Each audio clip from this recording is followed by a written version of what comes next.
поставить лодку. Кран. Вот уже он веревку привязали к борду, чтобы тянуть за топ мачты. Ветер все запасывает.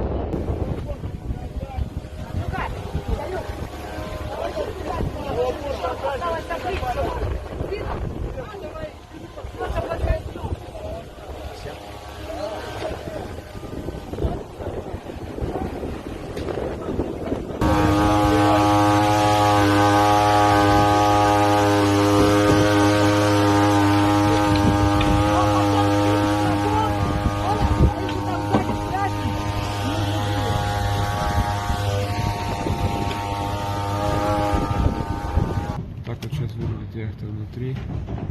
Максимально стараемся все вынести, опреснить, спасти. Что-то спасется, что-то нет.